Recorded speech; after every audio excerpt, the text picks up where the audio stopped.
2014లో are కృష్ణయ్యకు ticket ఇచ్చింది Telugu Desam party LB Nagar నుంచి.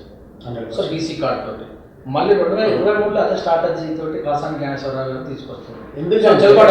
ఎందుకంటే ఫౌండేషన్ అనేది మీరు ఒకసారి తెలుగుదేశం పార్టీ చరిత్ర చూసుకుంటే అన్నగారు ఎన్టీ రామారావు గారు అత్యధికంగా బీసీలు శాసనసభ కానీ చట్టసభగా ముఖాలు కూడా చూడనటువంటి బీసీలకు అత్యధికంగా సీట్ ఇచ్చి సామాన్యుని తీసుకెళ్లి శాసనసభలో కూర్చోబెట్టినటువంటి ఘనత అన్నగారు ఎన్టీ రామారావు గారిది. సో తెలుగుదేశం పార్టీ ఆల్వేస్ బీసీల పార్టీ కిందకి పేరు వచ్చింది. సో అదేవిధంగా ఈరోజు మళ్ళీ కాసాని జ్ఞానేశ్వరరావు గారికి ఈ తెలుగుదేశం పార్టీ తెలంగాణ స్టేట్కి అధ్యక్షుడు చేయడం వల్ల మళ్ళీ ఒక బీసీలు పుంజుకునే అవకాశం బీసీలలో మరింత ఆశ ఈరోజు నెలకొంది.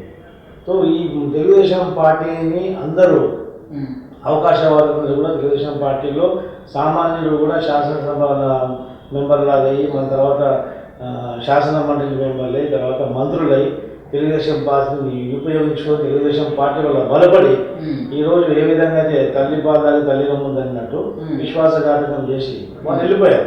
ఇది వాళ్ళ విజ్ఞతకి ఎవరిని విమర్శించడం మా ఉద్దేశం కాదు, ఇది వాళ్ళ విజ్ఞత.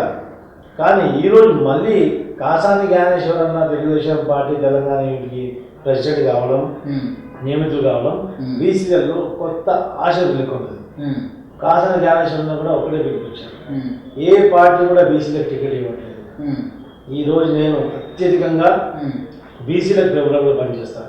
గతంలో ఆయన జిల్లా పరిషత్ చైర్మన్ ఉన్నప్పుడు కూడా ఎమ్మెల్సీ ఉన్నప్పుడు అనేక కార్యక్రమాలు బీసీలకు అనుకూలంగా కార్యక్రమాలు ఎన్నో చేశారు. సో అలాంటి నాయకుడు మళ్ళీ అధ్యక్షుడు రావడం వల్ల రాష్ట్రంలో ఉన్నటువంటి బీసీ ప్రజానికం అంతా కూడా మళ్ళీ తెలుగుదేశం పార్టీ వైపు చూస్తారు.